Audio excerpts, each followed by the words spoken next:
Met in Uttar Pradesh Uttarakhand की चुनाव express पहुंच चुकी है मैनपुरी, जो कि सपा का गढ़ है। यहाँ की करहल सीट से चुनाव लड़ रहे हैं अखिलेश यादव। तो इस मुकाबले को दिलचस्प भाजपा ने बनाया है और उनके सामने मैदान में उतारा है मंत्री एसपी सिंह बघेल को। लेकिन उसके साथ ही उत्तर प्रदेश के अंदर आज दूसरे चरण का रण पूरा हो चुका है। शाम 5 बजे तक की बात करें तो 60.44% मतदान हुआ है और उसके बावजूद भी आखिरी घंटे में लाइन लंबी लगी रही। तो आखिर इसके मायने क्या है? लेकिन तीसरे चरण के लिए भी जबरदस्त तरीके से प्रचार शुरू हो चुका है और भाजपा की तरफ से प्रचार की कमान खुद प्रधानमंत्री मोदी ने संभाली है। तो सपा की तरफ से अखिलेश यादव अपना दमखम दिखा रहे हैं। प्रधानमंत्री मोदी ने वार किया अखिलेश यादव पर, तो अखिलेश यादव ने भी उन पर पलटवार किया। मुख्यमंत्री योगी आदित्यनाथ भी लगातार हमले कर रहे हैं सपा पर और उनका जवाब भी समाजवादी पार्टी की तरफ से अखिलेश यादव द्वारा दिया जा रहा है। लेकिन आज इस जंग में आजम खान के बेटे अब्दुल्ला आजम भी कूदे। उन्होंने मुख्यमंत्री योगी आदित्यनाथ के तमंचावादी कहने पर पलटवार किया है। क्या कहा है डिटेल में दिखाएंगे, लेकिन यूपी के चुनाव में कई और मुद्दों की एंट्री हो चुकी है, जैसे कि हिजाब का मुद्दा। ऐसा लग रहा है जैसे कोई भी सियासी दल इस मुद्दे को छोड़ना नहीं चाहता है। पहला चरण खत्म हुआ, दूसरा चरण खत्म हुआ और बात हिजाब को लेकर आज एक कदम आगे बढ़ गई। इसके अलावा बात होगी विकास की, सवाल होंगे सत्तारूढ़ पार्टी से और मैनपुरी की जनता हमारे बीच में उपस्थित है। ये सवाल करेंगे और जवाब देगी सत्तारूढ़ पार्टी भाजपा और साथ ही जीत का बड़ा दावा करने वाली समाजवादी पार्टी भी। सभी मेहमान हमारे साथ जुड़ चुके हैं। एक डिटेल रिपोर्ट देखिए और उसके बाद करते हैं चर्चा की शुरुआत।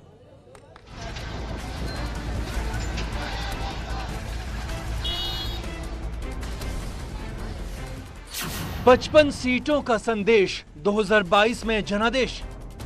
यूपी के लोगों ने इन्हें 2014 में हराया,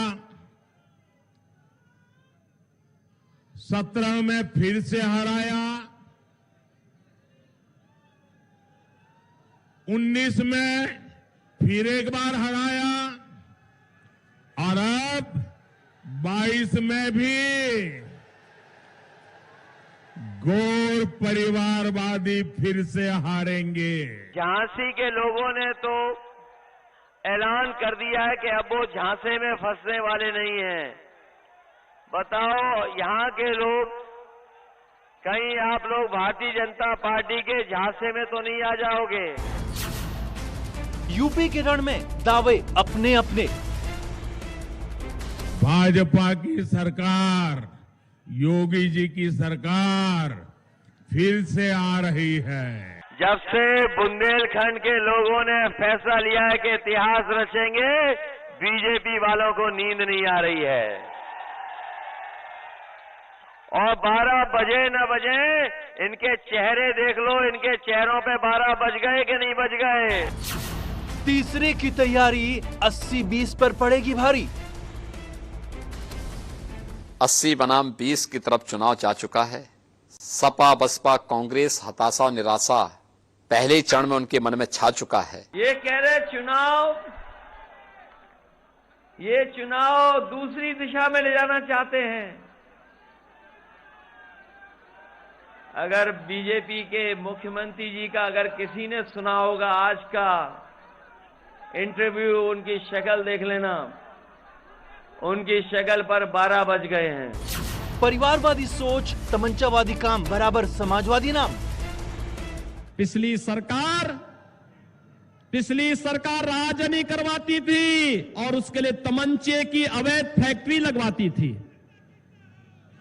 ये लोग जो अपने को समाजवादी कहते हैं, नाम समाजवादी है, काम तमंचावादी है। तो फिर क्राइम रेट कैसे बढ़ा हुआ है? 4 किसानों को एक जीप कैसे कुचल देती है और 4 महीने में मुलजिम बाहर भी आ जाता है। मेरे ख्याल से यूपी वालों के लिए इतना ही लॉ एंड ऑर्डर अच्छा होना बहुत है। इससे ज्यादा अच्छा हो गया तो मेरे ख्याल से लोग अपने घरों में से भी निकलते हुए डरेंगे। हिजाब पर वार, वोट भरमार। जो लोग सपना देख रहे हैं गजवाई हिंद का सपना कयामत के दिन तक भी साकार नहीं होगा। सिर्फ हिजाब से परेशानी है और किसी चीज से परेशानी नहीं है। एक पर्टिकुलर कम्युनिटी को सिर्फ टारगेट किया जाए, अब वोट पोलराइज करने की कोशिश की जाए, लेकिन अब ये सारी तरकीबें इनकी नाकाम हो चुकी हैं। लोगों ने इनको नकार दिया। मैनपुरी से देखिए खास शो चुनाव एक्सप्रेस।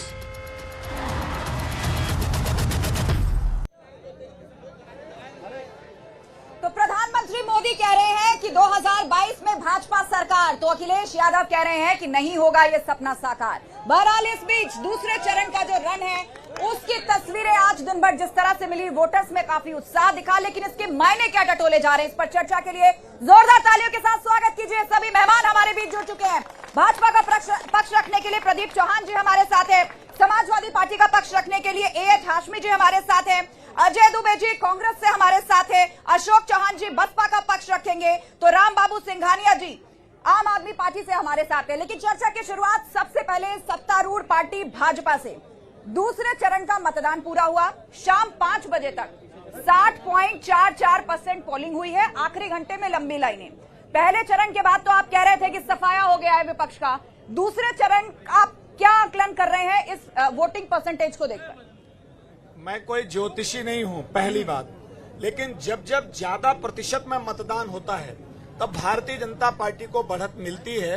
अभी तक के ट्रेंड है, चाहे 2014 का हो, 2017 का हो या 2019 का हो, इसलिए हमें पूरा विश्वास है देश के यशस्वी प्रधानमंत्री नरेंद्र मोदी जी, उत्तर प्रदेश के यशस्वी मुख्यमंत्री योगी आदित्यनाथ जी, जो मोदी जी ने अपने 7.5 वर्ष में, योगी जी ने 5 वर्ष में, बीच में कोरोना का 2 वर्ष आया, 3 महीने पंचायत चुनाव की आचार संहिता निकली और 3 महीने ये जा रहा विधानसभा चुनाव में, उनको भी 7.5 में 5 मिला, इनको भी 5 में 2.5 मिला। इसके बावजूद वो करके दिखाया कि आज गांव का गरीब, उसका भाजपा की सरकार में, योगी और मोदी में भरोसा जो। ठीक है, आप भरोसे की बात कर रहे हैं, लेकिन इसी से जुड़ा हुआ प्रश्न ये कि अभी तक जो मैंने मतदान का प्रतिशत आपके सामने रखा, खास बात यह कि मुस्लिम बहुल इलाकों में 2017 से 12% ज्यादा मतदान हुआ है। चिंताएं बढ़ रही हैं क्या आपकी?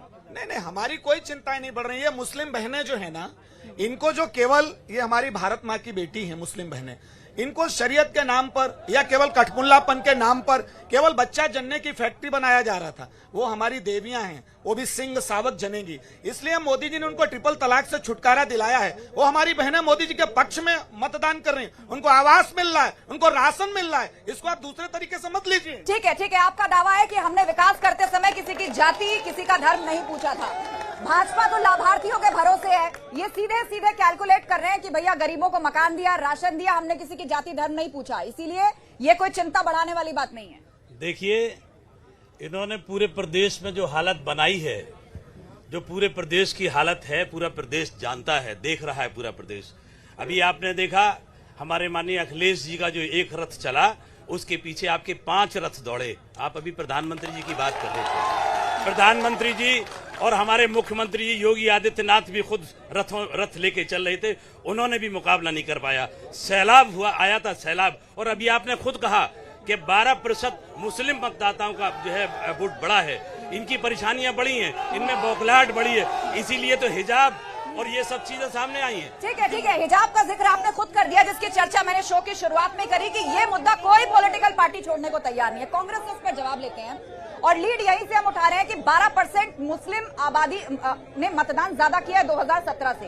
तो ये बताइए, आपने भी कहा लड़की हूं, लड़ सकती हूं, मुसलमानों को कांग्रेस भी अपना वोट बैंक मानती रही है, और हिजाब का मुद्दा प्रियंका गांधी के ट्वीट करने के बाद ज्यादा यूपी के अंदर गरमाया है। तो आपको लग रहा है कि कांग्रेस का साथ दिया होगा महिलाओं ने?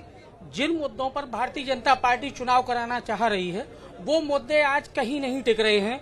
आज व्यक्ति रोजगार चाह रहा है, आज व्यक्ति महंगाई से निजात पा रहा है, और इन लोगों की कथनी और करनी में बहुत बड़ा फर्क है।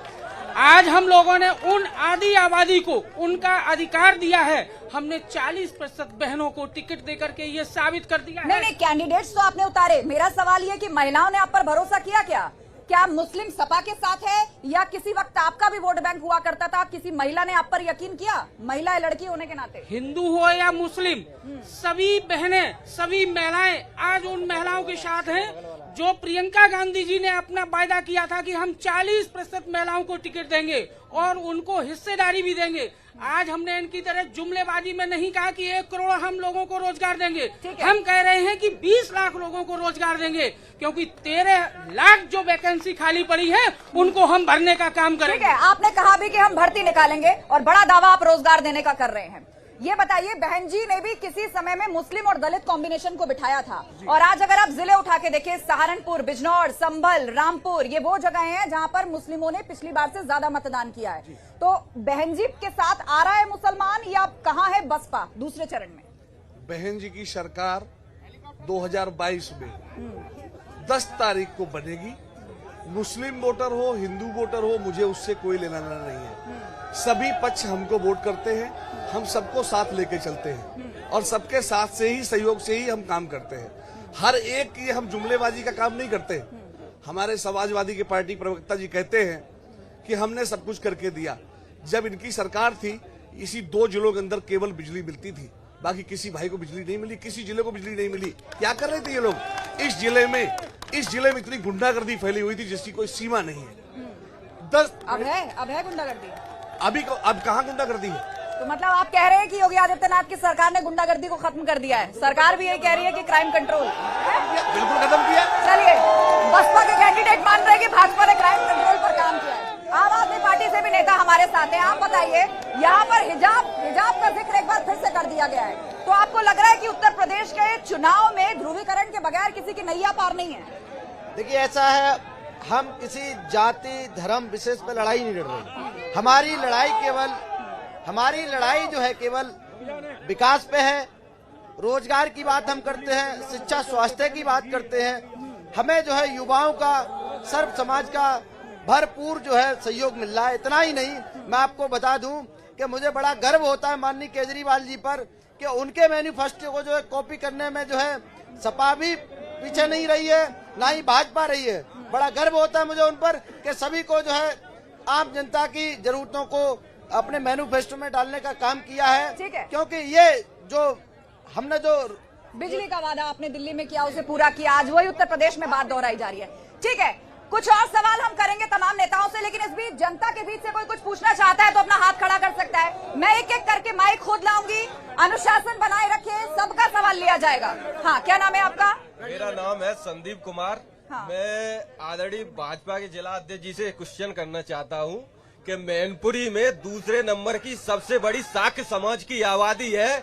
क्या आपको यहाँ पे शाक्य समाज पे किसी पे भरोसा नहीं रहा, या शाक्य समाज को आपने यहाँ पे बिल्कुल नेतागिरी में निराधार कर दिया है? भाजपा के प्रवक्ता बताएं कि शाक्य समाज वालों को आज पहला इतिहास है मैनपुरी का, भाजपा ने टिकट नहीं दिया है। किस लिए? अपने समाज का रिप्रेजेंटेशन आपको नहीं मिला, इस बात की नाराजगी है। और कोई कुछ पूछना चाहता है? यहाँ से हाथ खड़ा किया था। आगे आइए, आप आगे इधर आइए, बस यहाँ। क्या नाम है आपका? सचिन गोस्वामी। किससे पूछना चाहते हैं और प्रश्न क्या है? मैं सभी से पूछना चाहता हूं कि कोई भी सरकार आती है वो हर एक बंदे को सरकारी नौकरी नहीं दे सकती है। तो जो प्राइवेट नौकरी करने वाले होते हैं वो एक जिला छोड़ के दूसरे जिले में जाते हैं। तो आगे के इनके क्या करना चाहते हैं कि हर जिले का बंदा है जो वहीं पे अपना नौकरी कर सके? ठीक है, रोजगार का मुद्दा, सरकारी नौकरी का मुद्दा, ये सीधा प्रश्न मैं लेकर जाना चाहूंगी भाजपा के नेता के पास। युवाओं की आवाज है, उनका ये कहना है कि सरकारी भर्तियां जो है या तो समय से पूरी नहीं होती, या पेपर लीक हो जाते हैं, या उतनी अपॉर्चुनिटीज है नहीं। और प्राइवेट या एंटरप्रेन्योरशिप के थ्रू आप क्या अपॉर्चुनिटी क्रिएट कर पाए? संकल्प पत्र हमारा आप भी पढ़िए, और हम अपने मित्र हैं इनको भी कहेंगे, युवा मित्र हैं। योगी जी ने आने के बाद योगी जी ने जितनी भर्तियां जो है उनको 14-15 वर्ष से ये बिगड़ी हुई व्यवस्था मिली थी, उसको सुधारने का प्रयास किया है। चाहे परीक्षाएं हो, चाहे भर्तियों की परीक्षा हो, सभी में बिल्कुल ट्रांसपेरेंट, बिना किसी भेदभाव के। हमारे बगल में सैफई है, दुर्भाग्य से वो हमारे संसदीय क्षेत्र में लगता है। चचा शिवपाल की लिस्ट आया करती थी सिपाही भर्ती में, हमारे युवा दौड़ लगाते लगाते बेचारे ओवर एज हो जाया करते थे, और चचा शिवपाल की लिस्ट चली जाया करती थी। महाराज जी ने 4.5 लाख सरकारी नौकरियां दी हैं। इसके बावजूद मैं उस भाई की बात से सहमत हूं, सबको सरकारी नौकरी नहीं दी जा सकती है। इसलिए हमारी पार्टी ने और हमारी सरकार ने ये जो अपना कौशल विकास केंद्र है, स्किल डेवलपमेंट सेंटर है, उनके माध्यम से जो हुनरमंद हैं, मुस्लिम समाज में उनको भी, हिंदू समाज में, बिना किसी जाति भेद के, इवन कोई कारपेंटर है तो उसको भी सर्टिफिकेट दे करके, लोन दे करके और अपना रोजगार अपना शुरू करे, ये भी अवसर, स्वरोजगार के अवसर का आप जिक्र कर रहे हैं। अब क्योंकि आरोप आपने सपा पर लगाया है, सवाल मैं उन्हीं के पास रखती हूँ और फिर बसपा के पास भी ये सवाल जाएगा। प्रधानमंत्री मोदी ने भी अपनी रैली में इस बात का जिक्र किया कि जब बसपा की सरकार थी या सपा की सरकार थी तो पैसे खाए जाते थे, नौकरियों में दलाली होती थी, नौकरी किसी को नहीं मिलती थी या उन्हीं के सगे संबंधियों को मिलती थी। हमने पारदर्शिता लेकर आई है, हमने जो है वो सिलेक्शन पारदर्शी तरीके से कैंडिडेट्स का किया है। ये पारदर्शिता है कि प्रधानमंत्री जी ने कहा हर साल 2 करोड़ नौकरी देंगे और एक भी नहीं दी। ये पारदर्शिता है। किसी को नौकरी मिली? किसी को नौकरी नहीं मिली। दूसरा, मुद्दे पे नहीं आना चाहते, बहस सब इधर उधर ले जाके करना चाहते हैं। और अभी देखिए हमारे बीएसपी के प्रवक्ता, अभी एक पोल खुल गई आपके सामने, बीएसपी के प्रवक्ता भारतीय जनता पार्टी की बात कर रहे थे कि सारी गुंडागर्दी इनकी सरकार में होती थी, 5 साल सरकार इनकी चली। और मैं आपको बता दूं, देखिए ठीक है, ये बड़ा दिलचस्प काउंटर है। मैं काउंटर के बाद आपके पास आ रही हूं और काउंटर के बाद हम लोग क्रिश्चियन ग्राउंड में खड़े हैं। इसी क्रिश्चियन ग्राउंड का पीछे का हिस्सा है जहां कल केंद्रीय गृह मंत्री जी आ रहे हैं। हम लोग, भारत के लोग और भाजपा के लोग प्रधानमंत्री बनाने के लिए वोट करते हैं। ये सपा के लोग और बसपा के लोग एक एमपी बनने के लिए अभी पहले ऐसे असंसदीय शब्द इन्होंने प्रयोग किए एक दूसरे के लिए, और गुंडा और गुंडी, और केवल एक एमपी बन जाए, हमारा परिवार बच जाए, हमारी राजनीति में प्रासंगिकता बनी रहे, इसी क्रिश्चियन मैदान पर गलबैया कर रहे। पूरा सैफई कुनबा बहन जी के चरणों में बैठ गया, तब इनको नहीं लगा दूर। केवल एमपी बनने के लिए केवल 4 एमपी बन जाए, इसलिए पूरा कुनबा चरणों में बैठ गया। ये बताइए, बहन जी का सपोर्ट आपने भी लिया, अब अगर यहाँ गठबंधन हो जाए तो फिर इसमें प्रश्न कैसा? मेरा जवाब सुन लीजिए। आपने माइक हटा लिया था। मैं बात करना चाहता हूँ, क्या इधर से आया सवाल ये है कि जो है लॉ एंड ऑर्डर कहाँ डिस्टर्ब हुआ पूरे 5 साल में। मैनपुरी से मैं शुरुआत करता हूँ, नवोदय विद्यालय से जो है माइनर जो है नाबालिग कन्या के साथ में बलात्कार विद मर्डर, और उसके बाद में एसटीएफ जो है यहाँ मैनपुरी में पड़ी हुई है इतने दिन से। 164 के बयान हो गए, हमारे तमाम कानून के ज्ञाता यहाँ पर बैठे, 164 के बयान हो गए, वादी मुकदमा ने बयान दे दिए। भारतीय जनता पार्टी के अहम लोग उसमें फंसे हुए हैं, उस पर आज तक गिरफ्तारी नहीं हो रही। ठीक है, यहाँ की लोकल जनता, इसी मुद्दे पर यहाँ की लोकल जनता भी कुछ कहना चाह रही है। यहाँ की लोकल जनता भी कुछ कहना चाह रही है। हाँ, क्या नाम है आपका? मैं राहुल चौहान हूँ, यहाँ के निवासी हूँ, कारोबारी हूँ। हाँ। मैं अपने समाजवादी पार्टी के प्रवक्ता से पूछना चाहता हूँ, जब इनकी सरकार थी तो गायत्री प्रजापति मंत्री रहते हुए बलात्कारी था, खनन का बहुत बड़ा हजारों करोड़ रुपए का घोटाला हुआ। एक प्रश्न और रुकिए, और दूसरा प्रश्न मेरा ये है, भाई साहब एक मिनट, माइक आपके सामने बात पूरी करिए। दूसरा प्रश्न ये है कि जब अभी हमें अखिलेश जी ने करेल से पर्चा भरा, राजनीतिक प्रश्न पूछ रहा हूँ इनसे, आपने ये कहा सपा का गढ़ है, करेल अखिलेश जी ने ये कहा कि मैं पर्चा भरूंगा, 1.5 लाख से जीत कर जाऊंगा, हमारे कार्यकर्ता जिताएंगे। अब क्या हुआ, पूरा सैफई परिवार डोर टू डोर प्रचार कर रहा है, शराब बांटी जा रही है और अखिलेश जी खुद सभा करने आ रहे हैं। मैं पूछना चाहता हूँ, हम लोग जीत रहे हैं, आपने कहा कि हमारा गढ़ है, गढ़ आपका खत्म हो गया है, 4 सीटें आप हार गए हैं, गड्ढे में चले गए। एक प्रश्न वो हुआ। तीसरा इन्होंने कहा कि हमने नौकरियां 4.5 लाख सरकारी नौकरी योगी सरकार ने दी। आपके वो बात उनके नेता कह चुके हैं। Ma'am, actually I have one question from the spokesperson of Samajwadi party, that what they have done for the education system, they have totally lost spoiled the future of youth.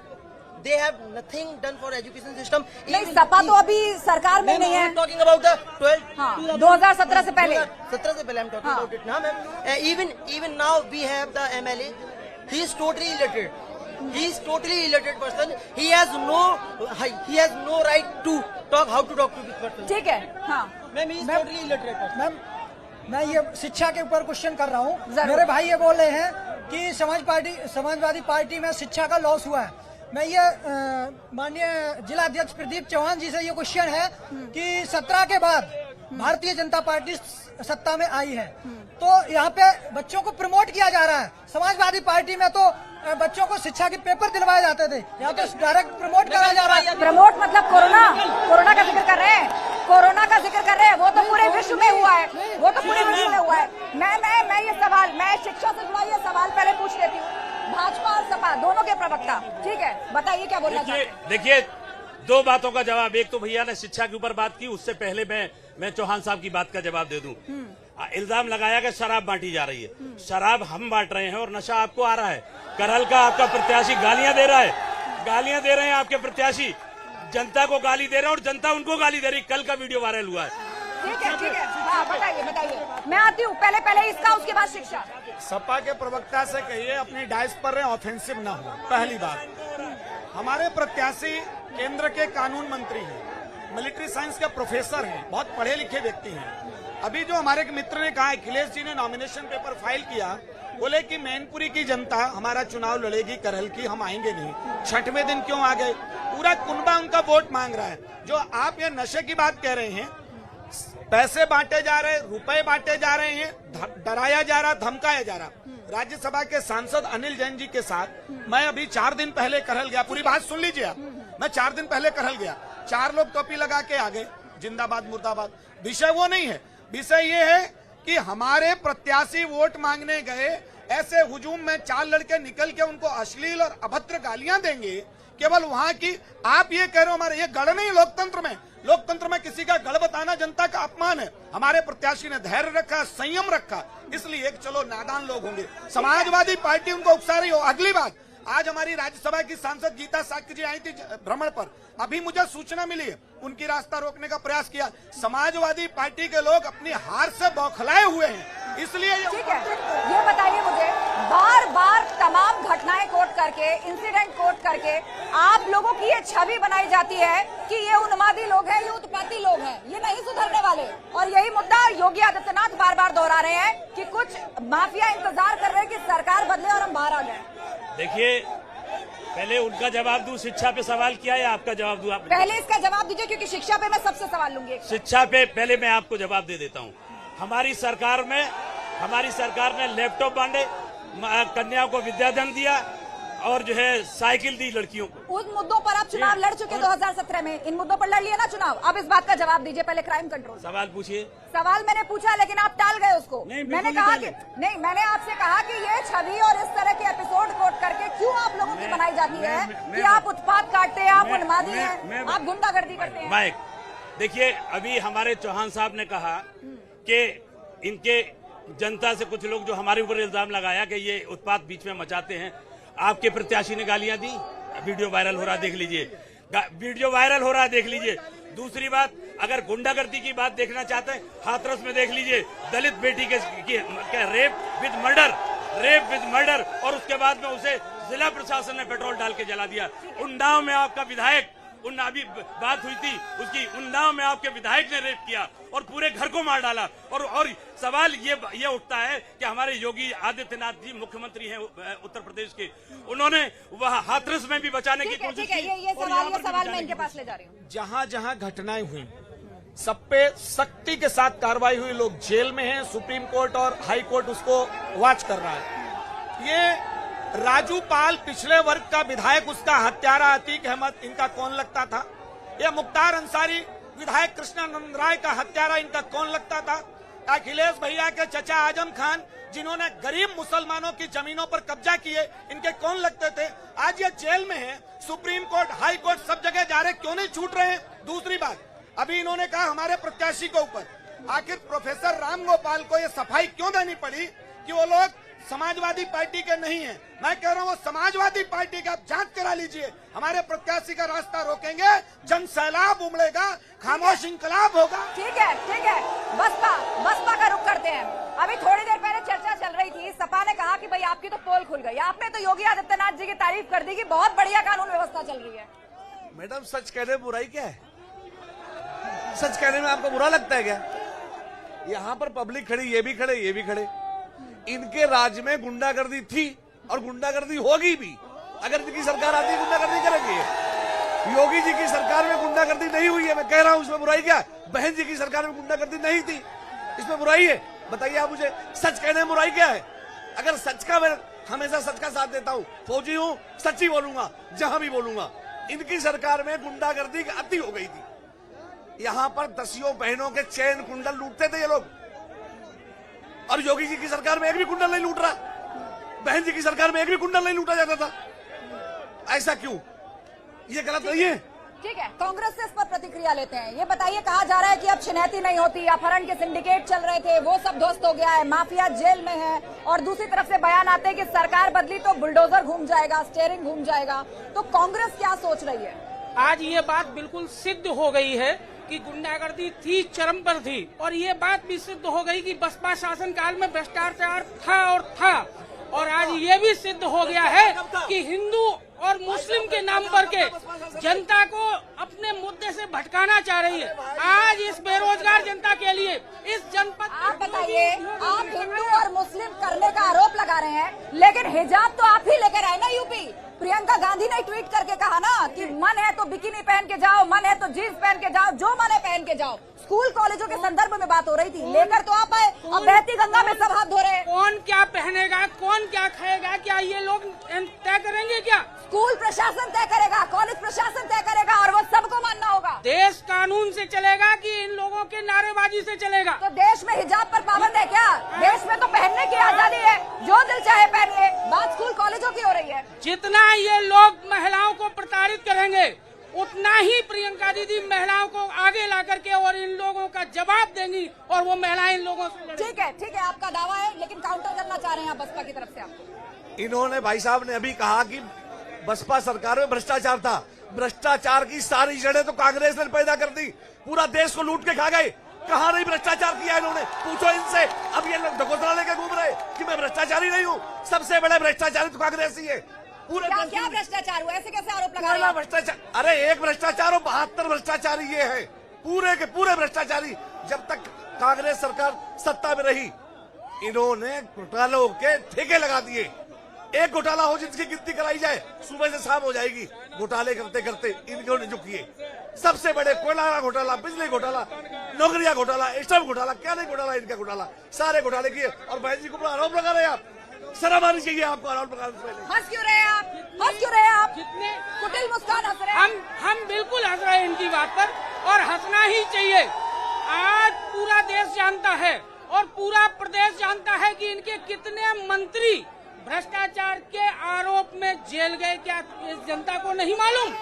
हंसना भी पड़ेगा, क्योंकि इनकी बातों में इनको मालूम ही नहीं है कौन कौन से मंत्री भ्रष्टाचार के आरोप में जेल गए। बसपा के बाबू सिंह से लगाकर, बाबू सिंह कुशवाहा से लगाकर ये लोग। ठीक है, आम आदमी पार्टी के भी नेता हमारे बीच में। आप ये सारी बहस सुन रहे होंगे, यूपी में पहली बार आप भी चुनाव लड़ रहे हैं, ठीक है? मैं सभी को सुन रहा हूँ बड़े प्यार से, लेकिन मैं ये बताना चाहता हूँ कि सपा का रिकॉर्ड तोड़ने में जो है बीजेपी उससे आगे निकल गई। चाहे वो शिक्षा की बात कर लो आप, सपा जो है नकल कराती थी, इन्होंने बिना नकल के ही पास कर दिया।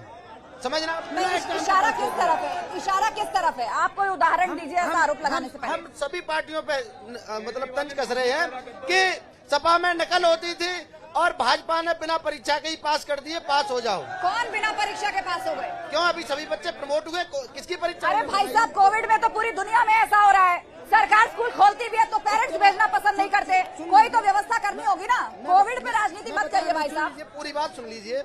उसके बाद महिला सुरक्षा की बात ये लोग करते हैं। सपा में जो गुंडागर्दी हुआ करती थी उससे कई गुना ज्यादा भाजपा में गुंडागर्दी है। यहाँ दलित की बहन बेटियों को जो है रात में मार के जला दिया जाता है, और ये कहते महिला सुरक्षा की बात करते हैं ये लोग। ठीक है, महिला सुरक्षा को लेकर हर सियासी पार्टी का अपना अपना दावा है, लेकिन बीजेपी ने इसे एक बड़ा मुद्दा बना के प्रस्तुत किया है कि हमने कानून व्यवस्था अच्छी की है, महिलाओं के लिए सुरक्षित माहौल बनाया है। जनता का सवाल ले लेते हैं, हाथ उठाइए, कौन क्या पूछना चाहता है? बहुत सारे हाथ उठ गए यहाँ से। चलिए, इधर से सवाल नहीं हुआ है। एक सवाल यहाँ से, उसके बाद मैं उधर आ रही हूँ। आ रहे उधर, पीछे रहिए आप, पीछे रहिए। नाम बताइए अपना। माइक छोड़िए आप। मैडम, मैं 2 मुद्दों पे वोट डालूंगा बीजेपी को। पहला मुद्दा मेरा ये है शिक्षा। नेताजी की जब सरकार थी उसमें मैडम सुकेंद्र कर दिया उन्होंने।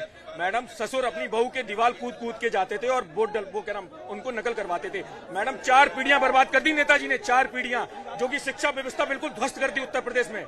और दूसरा मेरा है सुरक्षा व्यवस्था। सुरक्षा व्यवस्था मैडम जो बीजेपी में है वो सपा सरकार में बिल्कुल नहीं है। यही दावा भाजपा के नेता अपने भाषण में कर रहे हैं। इधर भी सवाल ले लेते हैं, एक मिनट पीछे चलिए आप, पीछे चलिए। हाँ, आपकी बात हो गई है।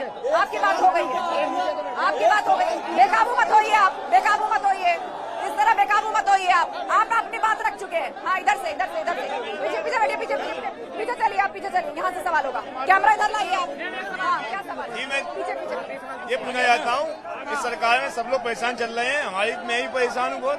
बेरोजगारी बहुत बढ़ गई है, महंगाई बहुत हो गई है, और किसान लोग परेशान है। किसान रात को किसानों का मुद्दा है आपका। भारतीय जनता पार्टी ये बताए विकास के नाम पर बात क्यों नहीं कर रही? लगातार हिंदू मुस्लिम और इधर उधर दिमाग क्यों बांटती है? 700 साल मुगलों ने राज किया, 200 साल 700 साल मुगलों ने राज किया, 200 साल अंग्रेजों ने किया, 70 साल कांग्रेस ने किया, 7 साल में हिंदू मुस्लिम खतरे में आ गया। ये हिंदू मुस्लिम हमें नहीं चाहिए, हमें वोट चाहिए महंगाई पे, हमें वोट चाहिए बेरोजगारी पे। सचिन यादव ठीक है, जनता नौजवान अफसर चाहता है, नौजवान रोजगार चाहता है, महंगाई पर काबू चाहता है, इसका जवाब लेते हैं। ये बताइए, आप नौजवानों को अभी समझा नहीं पाए हैं क्या? लोग महंगाई का जिक्र कर रहे हैं, लोग कह रहे हैं कि हमें हिंदू मुसलमान नहीं चाहिए, हमें तो अफसर चाहिए, नौकरी चाहिए। कौन कर रहा है हिंदू मुसलमान? हमने कब हिंदू मुसलमान किया? अभी मैंने आपको बताया, आप आंकड़े ले लीजिए कि हमने विकास योजनाओं में किसी के साथ भेदभाव नहीं किया, शासकीय योजनाओं में किसी के साथ भेदभाव नहीं किया।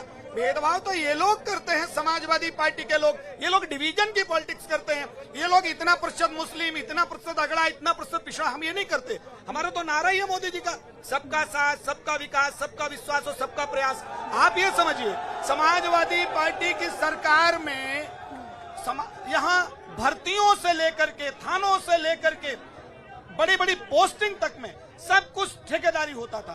दूसरा विषय, अभी हमारे ये कार्यकर्ता हमारे शिक्षा की बात कर रहे थे, समाजवादी पार्टी में यहाँ के सांसद, विधायक और कार्यकर्ता केवल विद्यालय बनाने के लिए और सांसद निधि और नकल कराने के ठेके लेकर के शिक्षा व्यवस्था को चौपट करने का प्रयास करते हैं। ठीक है, आपने बड़ा आरोप लगाया सपा पर, वो ये कि आप जो है हिंदुओं को जातियों में बांटते हैं। मतलब मुसलमान तो एक है, वो उसका परसेंट आप गिन के रखते हैं, इतना परसेंट, और बाकी हिंदुओं को जाति में बांटते हैं। इतने शाक्य, इतने मौर्य, इतने ओबीसी, इतने सवर्ण, इतने ठाकुर, इतने राजपूत। तो मतलब ये बंटवारे की पॉलिटिक्स आप कर रहे हैं क्या? मैडम, मैं आपके कई सवालों के और जनता के कई सवालों के एक साथ जवाब देना चाहता हूँ, अगर माइक आप ना हटाएं तो। ठीक है, मैं 2 मिनट अनइंटरप्टेड दे रही हूँ क्योंकि बाकी पैनलिस्ट के लिए भी समय होना चाहिए। जी, देखिए, तमाम नफरतों की बातें हुई, हिजाब की बातें हुई, हिंदू मुसलमान की बातें हुई। मैं एक बात कहना चाहता हूँ, एक संदेश देना चाहता हूँ। चलो सच बोलने वालों से रिश्ता कर लिया जाए, चलो सच बोलने वालों से रिश्ता कर लिया जाए, खुद अपने आप को दुनिया में तन्हा कर लिया जाए। बहुत बर्बाद कर डाला है हम दोनों को नफरत में। उठो लफ्ज़े मोहब्बत लिख के सजदा कर लिया जाए। अब मैं मुद्दे पे आता हूँ, शिक्षा पे आता हूँ। शिक्षा पे 2 बरस से स्कूल बंद हैं। हमारे सेंट्रल गवर्नमेंट ने डबल इंजन की सरकार है, व्यवस्था क्या की हमारे अध्यक्ष जी बताएं इस पे। दूसरी बात है, कोई व्यवस्था नहीं की, सारे विद्यार्थी बर्बाद हो गए, जिंदगियां बर्बाद हो जा रही हैं। इधर से सवाल आया था, क्या क्या व्यवस्था थी, मैं चाहूंगी थोड़ा विस्तार से प्रकाश डालिए। 2 बरस से स्कूल कॉलेज सर, वो तो पूरे विश्व में बंद है। नहीं, पूरे विश्व में नहीं बंद है। व्यवस्था क्या बनती है? हाँ, व्यवस्था पे आप सवाल उठाइए, व्यवस्था पे सवाल उठाइए, लेकिन कोरोना काल में स्कूल बंद रखना, बच्चों को सुरक्षित करना, ये तो अभिभावक भी चाहते हैं। व्यवस्था क्या की देश प्रदेश के अंदर? सारी व्यवस्थाएं चौपट हो गई। शिक्षा की सारी व्यवस्थाएं चौपट है। शिक्षा सब ध्वस्त हो गई। हमारे टाइम में शिक्षा के लिए हमने लैपटॉप दिए थे, साइकिलें दी थी, कन्या विद्या धन दिए थे, ये सब दिया था हमने। ठीक है, बताइए, कोरोना काल में स्कूल लंबे वक्त तक बंद रखने पड़े, ये पूरे विश्व में ऐसा हुआ है। पहले जाने फिर जहाने, ये बात हम सब जानते हैं, मानते हैं और उसी पर चलते हैं, लेकिन अव्यवस्था फैली, ये आप पर आरोप है। मैं उत्तर प्रदेश की शिक्षा व्यवस्था के बारे में बात करूंगा, विशेषकर ग्रामीण क्षेत्र में। ग्रामीण क्षेत्रों में विद्यालयों का आलम यह था, समाजवादी पार्टी की सरकार में 50,000, 60,000, 75,000 तनख्वाह पाने वाला मास्टर, टीचर एवजी पे 4-4 हजार में वहाँ शिक्षक रख देता था और वो अपना भैंस चराने चला जाता था। योगी जी ने आने के बाद स्कूलों का शिक्षा का टाइम से टीचर पहुंचे, ये किया। इसके अलावा हमारे गरीब बच्चे जो उनके माता पिता उन बेचारों को पढ़ाई के लिए शहरों में लाते थे, ना तो वो अपने परिवार को देख पाते थे, ना बच्चों को। जो प्राइमरी विद्यालय, उनका कायाकल्प योजना के तहत रनिंग वाटर दिया, स्कूल का इंफ्रास्ट्रक्चर ठीक किया, वहाँ एलईडी बोर्ड दिए, इसके साथ उनको स्कूल ड्रेस दिया, जूते दिए, मोजे दिए। और उसके बाद जब ये मालूम पड़ा कि उसमें क्वालिटी ड्रेस नहीं होता, तो बच्चों के पेरेंट्स के खाते में पैसा भेजा।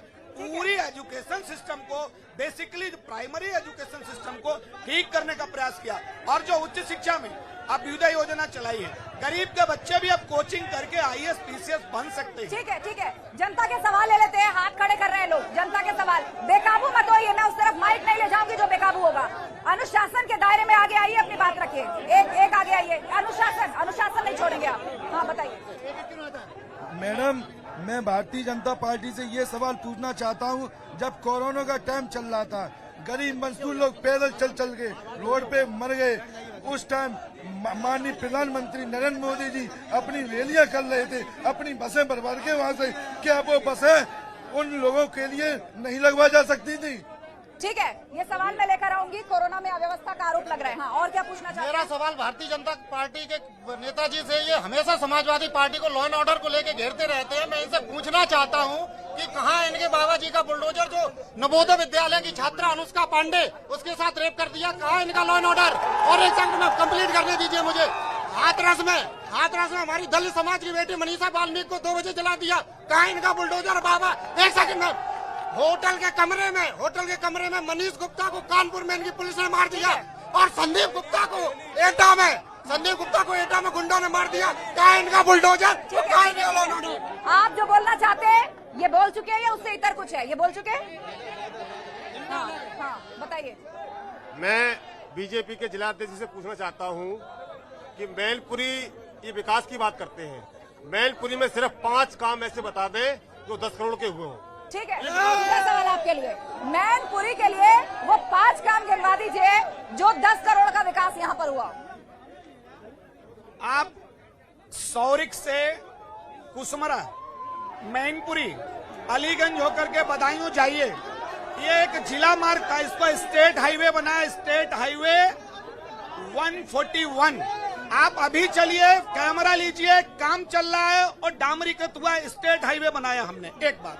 दूसरा, स्टेट हाईवे 103, आप करहल से निकलिए, वो सिरसागंज से करहल, किशनी, बिधूना, हाँ, ये दोनों स्टेट हाईवे सैफई नहीं जाते। हम सैफई केंद्रित विकास नहीं करते हैं।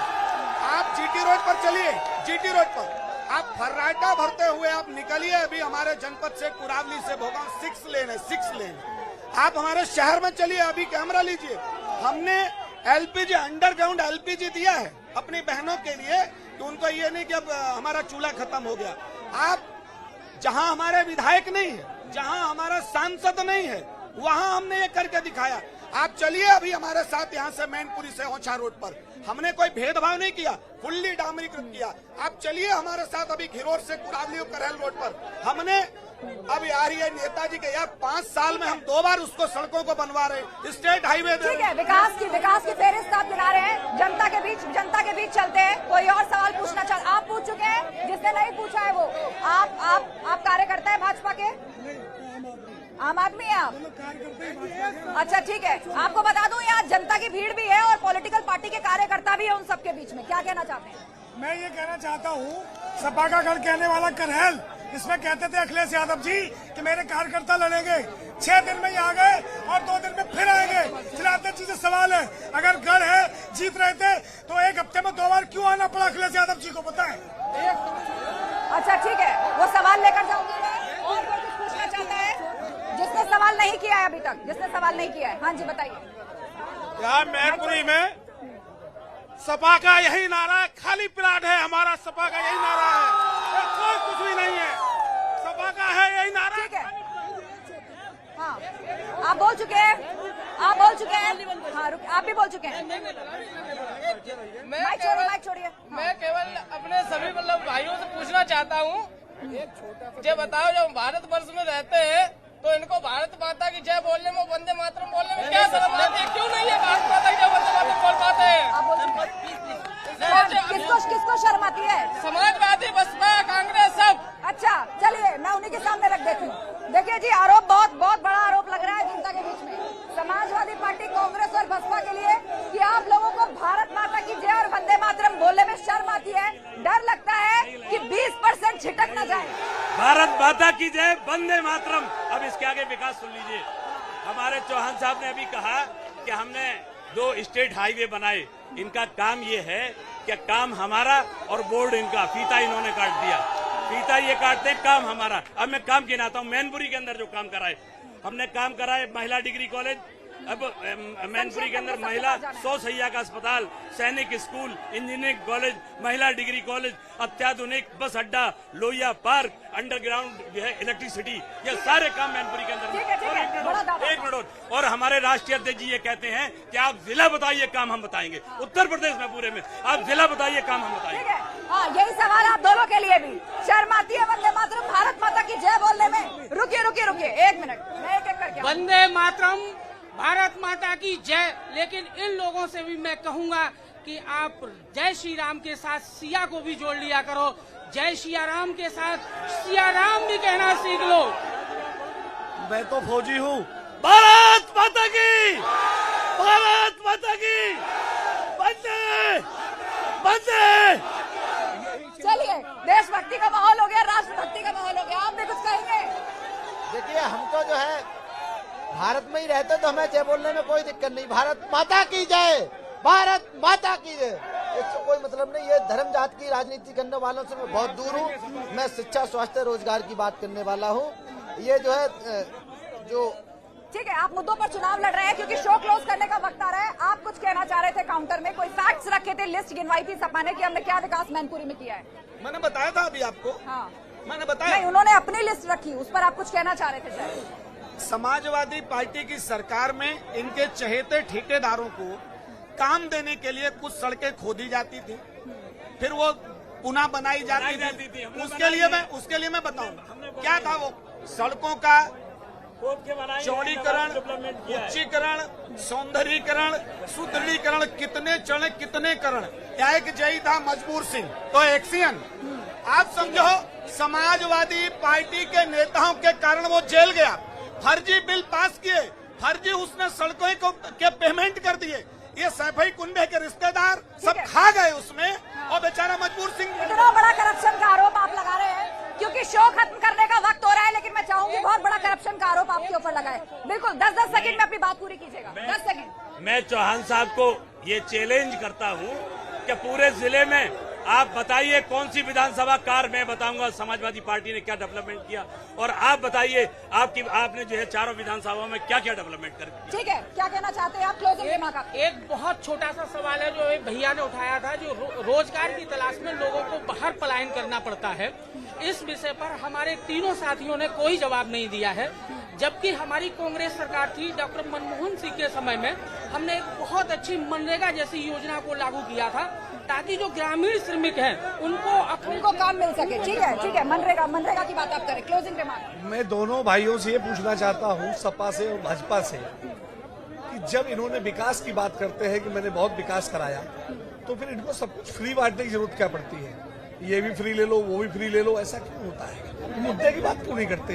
रोजगार की बात क्यों नहीं? ये बहुत महत्वपूर्ण पॉइंट है, और ये तो आम आदमी पार्टी पर भी लागू होता है। विकास इतना ज्यादा है, योजना इतनी ज्यादा है, तो फिर फ्री की जरूरत क्यों पड़ती है? देखिए, मैं आपको बता दूं, फ्री नहीं है ये कुछ। ये फ्री कह के छोटी जनता का अपमान मत कीजिए आप। ये जो मैं मॉडल देने का काम कर रहा हूँ, विधायक और सांसद मॉडल है, जो विधायक और सांसद बिजली फ्री, शिक्षा फ्री, सब कुछ फ्री लेते हैं। अगर मैं आप जनता को देने का आप ये कह रहे हैं कि जनता के टैक्स के पैसे से ही आप उसको फायदा पहुंचा रहे हैं। ठीक है, आप सभी मेहमानों का बहुत शुक्रिया चर्चा में शामिल होने के लिए।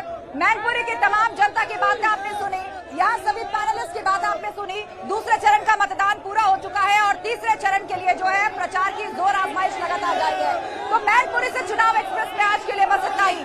कल इटावा से होगी आपसे मुलाकात। चुनाव एक्सप्रेस पहुंचेगी इटावा, वहां के पक्का तालाब मैदान से होंगे हम लाइव। कहीं मत जाइएगा, बने रहिए न्यूज़ 18 उत्तर प्रदेश उत्तराखंड के साथ। नमस्कार।